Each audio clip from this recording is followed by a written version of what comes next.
स्वांग जाओ उन्हें समझाने की बहुत कोशिश करती कि वो जो भी सोच रहे हैं वो गलत सोच रहे हैं, पर वो खुद सरप्राइज होती है कि आखिर उसके पापा ऐसा क्यों बिहेव कर रहे हैं। थोड़ी ही देर बाद वहाँ गुरेंजी भी आ जाता है और स्वांग जाओ के पापा उसे भी वहाँ से डांट के भगाने लगते हैं। तभी जब वो नीचे झुकते हैं उनकी कमर लचक जाती है और यहाँ पे हेल्प करने के चक्कर में गुरेंजी अपने ग्लव्स पहन रहा होता है और उसके पापा दर्द में तड़प रहे होते हैं। इतने में ही वहाँ पे आ जाता है जियाओलू और वो उनकी हेल्प करता है। बेचारा गुरेंजी अपने माइसोफोबिया के कारण उसके पापा की हेल्प तक नहीं कर पाता। उसके पापा बोलने लगते हैं कि देखा तुमने, इसने मेरी हेल्प भी नहीं की, मैं कितना दर्द में तड़प रहा था। तभी जियाओलू बोलता है कि इसको एक बीमारी है जिस वजह से वो ग्लव्स पहन रहा था, इसी चक्कर में वो आपकी हेल्प नहीं कर पाया, वरना वो आपकी हेल्प जरूर करता। गुरेंजी भी इस पे हामी भरता है। स्वांग जाओ के पापा भी ये बात अपने दिल में और नहीं रख पाते और उसको डांटने लगते हैं। ये कहते हैं कि पहले तो तुमने मेरी स्वांग जाओ के साथ चक्कर चलाया और उसके बाद में अपने ग्रैंडपा को भेजकर मुझे नीचा दिखाया। तुम्हारे ग्रैंडपा ने ना जाने क्या क्या कहा मेरे और मेरी बेटी के बारे में कि मेरी फैमिली ऐसी है वैसी है, स्वांग जाओ एक गोल्ड डिगर है, पर तुम्हारी फैमिली कौन सी अच्छी है। उनसे कहना कि तुम अपनी फैमिली को देखो। कमरे में बंद स्वांग जाओ भी ये सारी बातें सुन लेती है और उसे समझ आ जाता है कि उसके पापा ऐसा बिहेव क्यों कर रहे थे। वो भी सोचने लगती है कि उसके पापा ये सारी चीज़ें किसी और इंसान के मुंह से सुन के कितना ज़्यादा हर्ट हुए होंगे। गुरेंजी अपने ग्रैंडपा पे बहुत गुस्सा करता है और स्वांग जाओ के पापा को समझाने आगे ही पड़ता है कि जियाओलू ने बोलता है तुम अभी घर जाओ, अभी वो गुस्से में है, तुम पहले अपने फैमिली को संभालो, अपने ग्रैंडपा को संभालो, उसके बाद आके इन्हें समझाना। वापस जाते वक्त स्वांग जाओ गुरेंजी को कॉल करती है और बोलती है तुम्हारे ग्रैंडपा ने जो भी कुछ किया है वो तुम्हारी खुशी के लिए किया है, तो तुम गुस्से में कोई भी अजीब सा डिसीजन मत लेना और थोड़ी देर शांत रहो। जब सारी चीजें सही हो जाएंगी तुम और मैं दोनों जाकर तुम्हारे ग्रैंडपा से मिलेंगे और उन्हें कन्विंस करेंगे। गुरेंजी उसकी बात मान लेता है। जियाओलू अंदर आकर गुरेंजी से बात करने लगता है और पूछता है कि क्या वो सच में गुरेंजी से इतना ज़्यादा प्यार करती है। स्वांग जाओ बताती है कि हाँ, मैं उसके बिना बिल्कुल भी नहीं रह पाती। साथ ही जियाओलू ये भी पूछता है कि तुम्हारी माँ जिस हिट एंड रन केस में मरी थी, उस हिट एंड रन केस का क्या हो रहा है, क्या उस ड्राइवर ने तुम्हें पैसे देने की कोशिश की थी। स्वांग जाओ बताती है कि हाँ, उसने हमें काफ़ी सारे पैसे ऑफर किए थे, पर मेरे पापा ने मना कर दिया और उसको उसकी पूरी सजा काटने दी। अब यहाँ पे सवाल ये है कि आखिर स्वांग जाओ की माँ को किसने मारा है। दूसरे ही पल स्वांग जाओ केक बनाने लगती है गुरेंजी के लिए और अपनी दोस्त जुयन को कॉल करके पूछती है कि उसे पता है आखिर उसका भाई किधर है। हमें फ्रेम पे पूरा दिखता है कि उसका भाई तो उसी के साथ होता है। दूसरी तरफ जुंजी को भी कॉल आता है गुरेंजी से और वो भी कुछ काम के लिए अपने पास उसे बुलाता है। जब जुयन स्वांग जाओ के घर जाती है वो स्वांग जाओ खिड़की से नीचे उसे केक पास करती है जो कि उन्हें गुरेंजी को देना है। इधर डोंगजियान गुरेंजी का खरीदा सामान जुंजी के साथ लेकर आता है और वो जुयान को ये चीज दे देता है और जुयान वो केक डोंगजियान को दे देती है। जुंजी और जुयन दोनों ही चुपचाप वो सामान घर के अंदर लेके जा रहे होते हैं, पर वो अपने पापा के हाथों पकड़े जाते हैं। उसके पापा सारा का सारा सामान अपने पास रख देते हैं। बाद में जुंजी अपनी बहन के पास जाता है और बोलता है केवल मैं ये सिर्फ सॉन्ग प्लेयर ही अपने पास रख पाया जो गुरेंजी ने तुम्हें दिया था, बाकी सारी चीजें पापा ने पकड़ ली। स्वांग जाओ उस सॉन्ग प्लेयर को देख के ही काफी खुश हो जाती है। गुरेंजी ने उस पर अपना खुद का गाया हुआ सॉन्ग रिकॉर्ड किया होता है और स्वांग जाओ उसे सुन रही होती है। दूसरी तरफ गुरेंजी भी उसका बनाया हुआ केक काफी इंजॉय कर रहा होता है। दोनों रह तो अलग रहे हैं, सो तो अलग रहे हैं, पर फिर भी मन में एक दूसरे के साथ ही हैं। दूसरे दिन जियाओलू आता है और वो उसके पापा से रिक्वेस्ट करता है कि उसे स्वांग जाओ को अपने साथ कहीं घुमाने ले जाना है। उसने किसी महंगी मूवी की टिकट खरीदी है जो बहुत एक्सपेंसिव है और वो एक्सपायर हो जाएगी और बर्बाद हो जाएंगे उसके पैसे अगर कोई उसके साथ नहीं जाएगा। स्वांग जाओ उसकी बात नहीं मानती और कहती है कि पहले मेरे पापा से पूछो, अगर वो हाँ कर देंगे तो मैं तुम्हारे साथ चलने को तैयार हूँ। उसके पापा हाँ कर देते हैं क्योंकि वो जियाओलू को काफ़ी ज़्यादा पसंद करते हैं। स्वांग जाओ भी उसके साथ बिना मन के चली ही जाती है। वो उसको एक ब्रिज के पास लेकर जाता है और वहाँ पे उसे बोलने लगता है कि मैंने तुम्हें इसलिए यहाँ पे बुलाया क्योंकि मुझे तुमको एक बात बतानी है। मुझे नहीं लग रहा कि गुरेंजी की हालत सही हो रही है, उसकी बीमारी और भी बिगड़ती जा रही है। स्वांगजाओ बोलती है पर मुझे तो वो बिल्कुल ही ठीक लगा था, जितना मैंने देखा है वो तो बेटर होते जा रहा है। जियाओलू से बताता है कि वो सिर्फ तुम्हें खुश रखने के लिए एक्टिंग कर रहा है ठीक होने की, जबकि असलियत में वो सही हुआ ही नहीं है। अगर वो ऐसे एक्टिंग जारी रखेगा तो उसका माइसोफोबिया और भी ज़्यादा बढ़ते जाएगा और काफ़ी ज़्यादा हार्मफुल हो जाएगा। साथ ही वो ये बोलता है कि तुम देख रही हो वहाँ कितना ब्यूटीफुल सीन है, तुम आगे बढ़ो, मैं तुम्हारे पीछे पीछे आऊँगा। और वो उसे आगे भेज देता है। उसको अपने से दूर जाते वक्त देखकर जियाओलू को लगता है कि वो अब उसके दिल से भी काफ़ी ज़्यादा दूर हो चुकी है और किसी और की हो गई है। उसकी आंखें नम होती है पर फिर भी वो अपने दिल पे विश करता है कि जियाओलू तुम हमेशा स्माइल करती रहना और हमेशा खुश रहना। यहाँ जब वो आगे बढ़ के देखती है तो वहाँ पे उसका इंतजार कर रहा होता है गुरेंजी। ये मीटिंग जियाओलू ने करवाई है दोनों की स्वांगजाओ की खुशी के लिए। दोनों ही एक दूसरे को टाइटली हक कर लेते हैं और फिर किस करने लगते हैं। गुरेंजी उसे बताता है कि उसकी फैमिली उसकी लाइफ का एक बहुत बड़ा हिस्सा है और वो अपने ग्रैंड पा को बहुत अच्छे से जानता है। वो कोई ना कोई रास्ता निकाल लेगा उन्हें मनाने का। साथ ही स्वांगजाओ भी कहती है मेरे पापा भी थोड़े टाइम पे ठीक हो जाएंगे। उसे घर छोड़ने जाता है और वहाँ पे गुरेंजी उससे रिक्वेस्ट करता है कि क्या तुम प्लीज़ मेरे अलार्म क्लॉक पे अपना वॉइस रिकॉर्ड कर सकती हो। और यहाँ पे वो उसके अलार्म क्लॉक की रिंग टोन पे अपनी वॉइस रिकॉर्ड करने लग जाती है, गुड मॉर्निंग के लिए, गुड इवनिंग के लिए और गुड नाइट के लिए। दूसरी तरफ स्वांगजाओ भी उससे सेम करने को बोलती है पर गुरेंजी तीनों टाइम के लिए सिर्फ एक ही शब्द बोलता है, वू आई नी, जिसका मतलब होता है आई लव यू। स्वांगजाओ तो बहुत ही ज़्यादा शर्मा जाती है और फिर वहाँ से उसको बाय कह के चली जाती है। जैसे ही गुरेंजी पीछे मुड़ता है उसके सामने जियाओलू होता है। जियाओलू बोलता है मैं अभी भी नहीं चाहता कि तुम दोनों शांत रहो, मैं बिल्कुल भी खुश नहीं हूँ, पर मैं ये सारी चीज़ें सिर्फ स्वांगजाओ की खुशी के लिए कर रहा हूँ। अगर तुमने उसे कभी भी रुलाया है तो मैं तुम्हें जिंदा नहीं छोड़ूंगा। गुरेंजी उसे भरोसा दिलाते हुए बोलता है मुझे पता है मुझे क्या करना है और मैं हमेशा उसे प्रोटेक्ट करूंगा। दूसरी तरफ जब डोंगजियान जाके अपनी ग्रैंडमा को देखता है तो वो देखता है कि वहाँ पे वांग जियान ऑलरेडी उनका काफी ख्याल रख रही है। वो उसके पास जाता है और बोलता है कि आपको यहाँ पे नहीं होना चाहिए। वांग जियान कहती है मैं तो सिर्फ दादी माँ का ख्याल रख रही थी। डोंगजियान कहता है आप और मेरा लेवल सेम नहीं है, आपको यहाँ से चले जाना चाहिए। पर डोंगजियान की दादी को देखकर लग रहा है कि वो वांग जियान को काफी पसंद कर रही है, पर वो वहां से चली जाती है। उसकी दादी बाद में बोलती है कि तुम्हें जाके उसको रोकना चाहिए, वो बहुत अच्छी लड़की है, वो बिल्कुल तुम्हारा सही मैच है। पर डोंगजियान कहता है नहीं दादी, हम दोनों की दुनिया काफी ज्यादा अलग है। तभी उसी रात को डोंगजियान को कॉल आता है किसी स्ट्रेंजर का और वहां से वो बोल रहा होता है कि ये औरत सड़क पे पड़ी है और बार बार तुम्हारा नाम ले रही थी और इसके नंबर पे सबसे पहला तुम्हारा ही नंबर था, तुम इसको यहाँ पे से लेकर चले जाओ वरना हमें इसे पुलिस स्टेशन ले जाना पड़ेगा। डोंगजियान क्या ही करता, वो उसके पास चले जाता है और उसको अपने कंधे में लेकर घर लेकर आता है।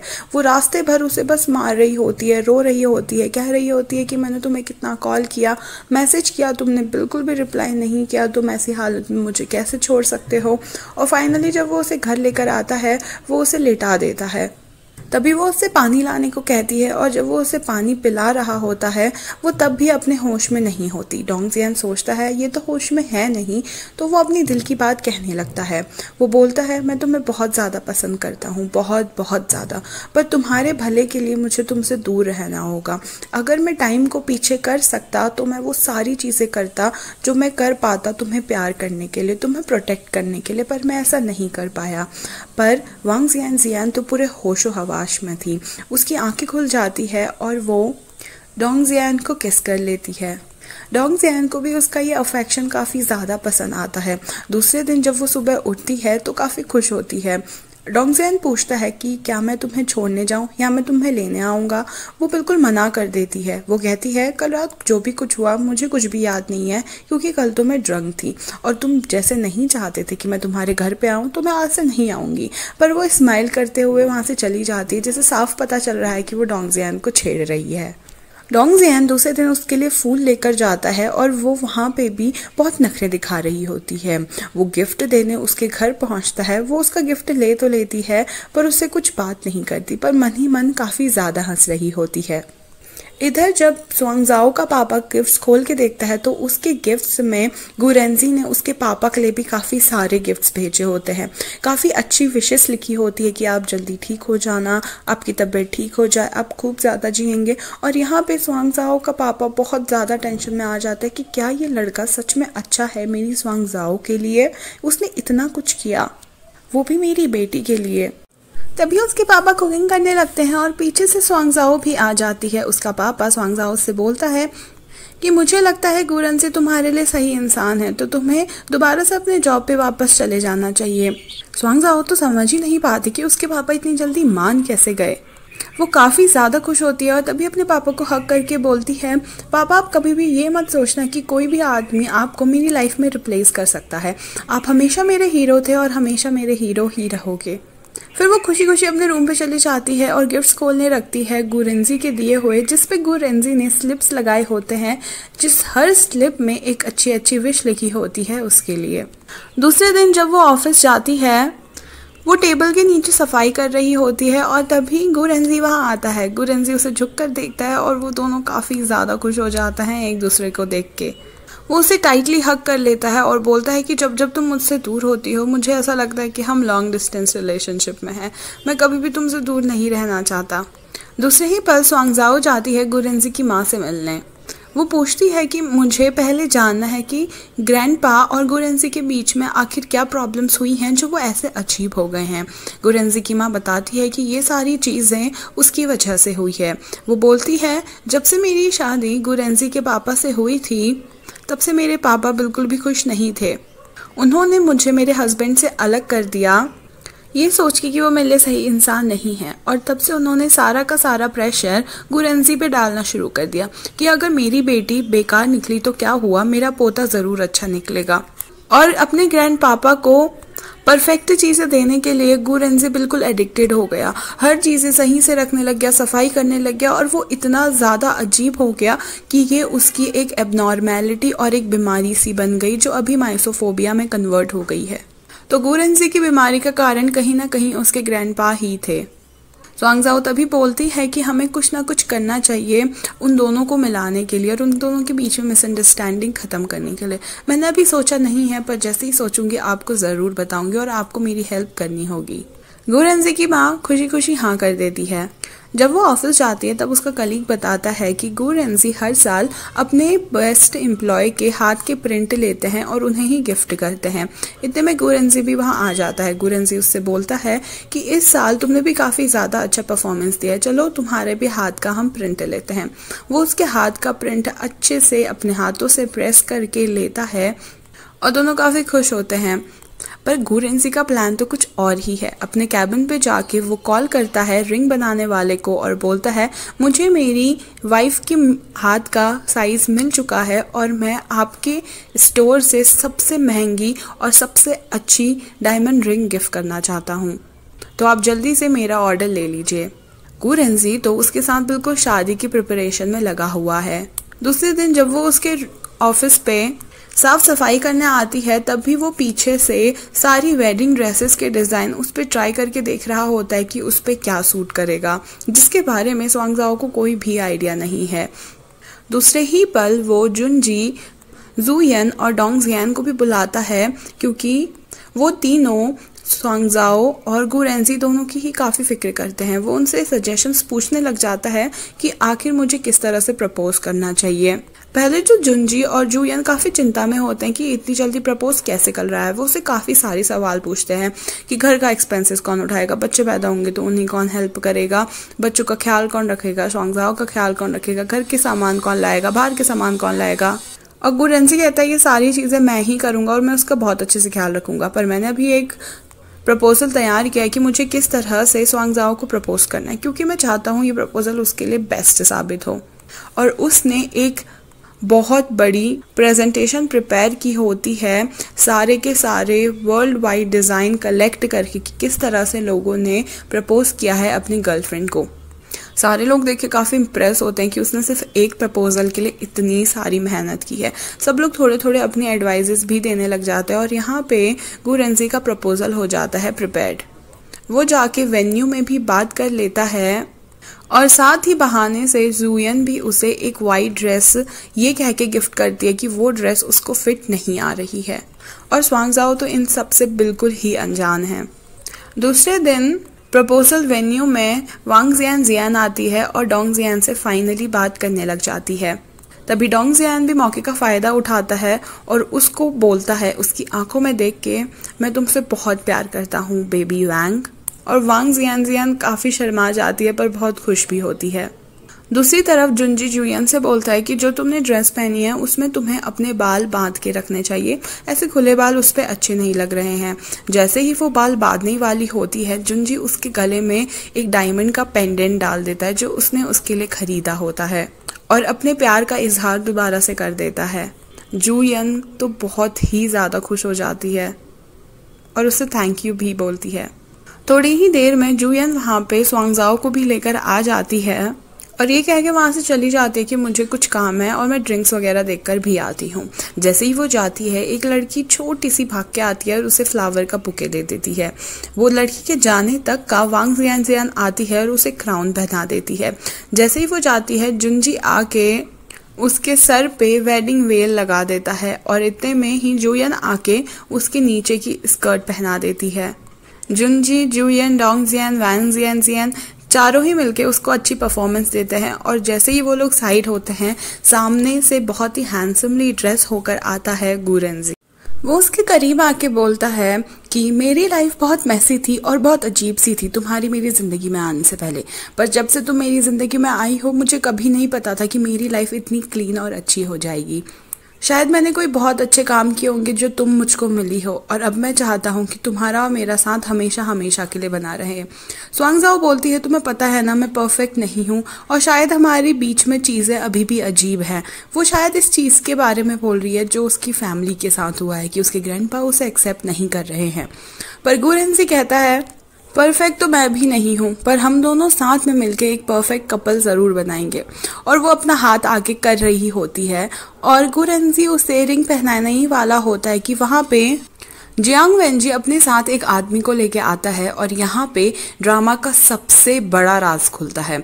जियांग वेंजी बताता है कि स्वांगजाओ की माँ का एक्सीडेंट दरअसल गुरेंजी के ग्रैंड पापा ने करवाया है और जो आदमी उसके साथ आया है वो उसी आदमी का बेटा है जिसके आदमी को उसके ग्रैंडपा ने फंसाया था अपने बदले। उसके ग्रैंडपापा ने अपने ड्राइवर को जेल भेज दिया अपनी जगह पे और उसके बेटे को मंथली खूब सारे पैसे देता रहता है, सिर्फ और सिर्फ अपना जुर्म छुपाने के लिए। गुरेंजी को तो मानो इस बात पे यकीन ही नहीं होता कि क्या उसके ग्रैंडपा इतना ज़्यादा नीचे गिर सकते हैं। स्वांगजाओ भी उसके बात पे यकीन नहीं करना चाहती, पर माँ की नाम आने पे उसको उस बात पे यकीन ज़रूर हो जाता है। उसकी आंखें नम हो जाती है, वो अपना हाथ छुड़ाती है गुरेंजी से और वहाँ से जाने लगती है। गुरेंजी उसे रोक के बोलता है कि शायद हमारे बीच में कोई मिसअंडरस्टैंडिंग हुई है, पर स्वांगजाओ उसकी बात बिल्कुल नहीं सुनती और आगे चली जाती है। बाहर जाके वो देखती है तो जियाओलू उसका इंतजार कर रहा होता है। वो हेलमेट पहनती है और कहती है, प्लीज़ मुझसे कुछ भी मत पूछना, बस मुझे यहाँ से ले चलो। वो उसके साथ चली जाती है। इधर जुनजी भी पूरे गुस्से में है और बोलता है, आज से मेरी बहन से दूर रहना।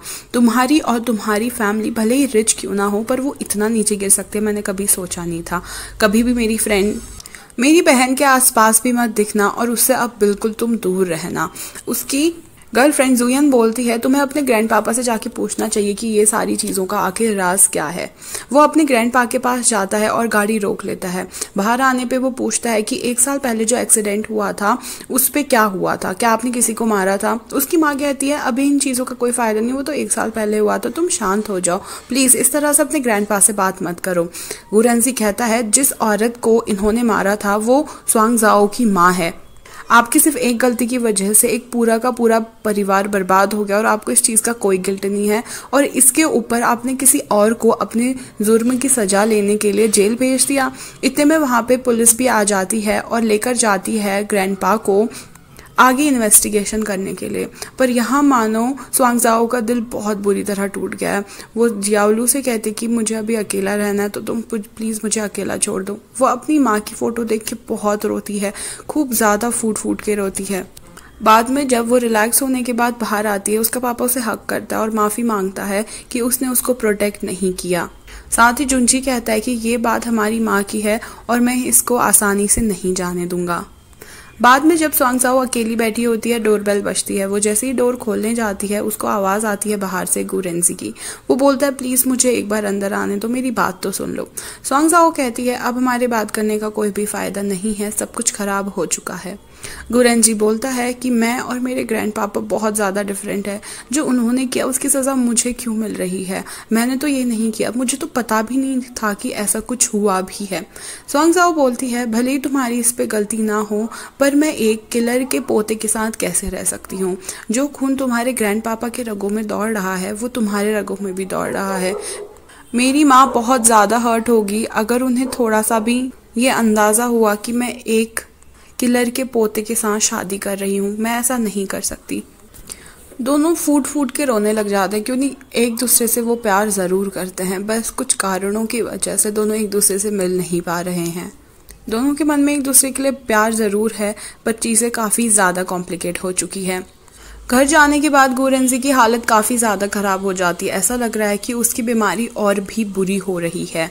वो ऑफिस तक में भी खुद पे फोकस नहीं कर पाता। डोंगजियान उसकी ये हालत देख के बात करने जाता है स्वांगजाओ से, पर वहाँ पे उसे उसके पापा मिलते हैं। उसके पापा गुरेंजी के लाए हुए सारे गिफ्ट्स बालकनी से नीचे फेंक के कहते हैं कि आज से तुम या गुरेंजी कोई भी यहाँ मत आना और ना ही तुम्हारी चीज़ें यहाँ आएगी।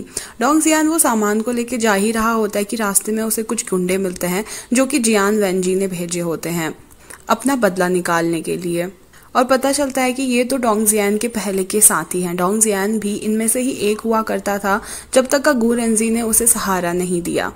वो बोलता है कि भले ही तुम मुझे मार लो, पर तुम गुरेंजी को बिल्कुल भी नुकसान नहीं पहुंचाओगे। तुमने ऑलरेडी उसे बहुत हर्ट किया है और वो जियांग वेंजी ने तो उनकी लाइफ ही बर्बाद कर दी है। तभी सारे के सारे गुंडे मिलके उसे मारने लग जाते हैं, बहुत बहुत बुरी तरह से। वहाँ पे एन मौके पे जियाओलू आ जाता है और उन सबको वहाँ से भगा देता है। तभी जियाओलू बोलता है तुम तो बॉडीगार्ड हो ना, फिर इन लोगों ने तुम्हें इतना ज़्यादा कैसे मार दिया। डोंगजियान बिल्कुल भी नहीं बोलता कि ये सारी चीज़ें उसने गुरेंजी के लिए की है। वो रिटर्न में सिर्फ ये बोलता है कि तुम्हें गुरेंजी को जाके देखना चाहिए क्योंकि उसकी हालत बिल्कुल भी सही नहीं है। जब डोंगजियान वापस घर जाते वो अपने घाव पे मलहम लगा रहा होता, पर उसे बहुत तकलीफ हो रही होती है। तभी उसकी डोरबेल बजती है और अंदर आती है वांग जियान। वो अपना घाव वांग जियान से छुपा रहा होता है, पर कैसे ना कैसे उसको पता चल ही जाता है। वो बैठ के उसके शरीर पे मलहम लगाने लग जाती है और इसका अफेक्शन डोंगजियान को उसके और भी करीब ला रहा होता है। पर दूसरी तरफ जियाओलू जाता है जब गुरेंजी से मिलने। गुरेंजी रेजिग्नेशन लेटर पढ़ रहा होता है जो स्वांगजाओ ने उसे दिया है। स्वांगजाओ ने खुद ही जॉब छोड़ दी है। जियाओलू तभी कहता है कि मैं यहाँ तुम्हारा हालचाल पूछने आया हूँ। गुरेंजी बोलता है तुम भी तो स्वांगजाओ को पसंद करते थे ना, पर तुम्हें तो इस मौके का फ़ायदा उठाना चाहिए। वो बोलता है हाँ मैं स्वांगजाओ को बहुत पसंद करता हूँ, पर स्वांगजाओ तुम्हें पसंद करती है। मैं ऐसा इंसान नहीं हूँ जो ऐसे क्रिटिकल टाइम पे उसका फ़ायदा उठाएगा। मैं तुम्हारे लिए यहाँ आया हूँ, ना कि स्वांगजाओ के लिए।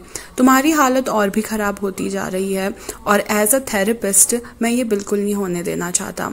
तो मैं तुम्हारे लिए एक चीज़ करूँगा, उसके लिए तुम्हें रिटर्न में मेरा पूरा का पूरा प्लान फॉलो करना होगा जिससे तुम्हारी हालत बेहतर हो जाएगी। गुरेंजी इस बात पे एग्री करता है, पर स्वांगजाओ की हालत बुरी है। उसको समझ नहीं आ रहा वो क्या करे। एक तरफ उसकी माँ का दुख और दूसरी तरफ गुरेंजी से अलग होने का। वो बस उस सेम मेले में जाके अपनी यादों के बारे में सोच ही रही होती है कि पीछे से आवाज़ आती है गुरेंजी की।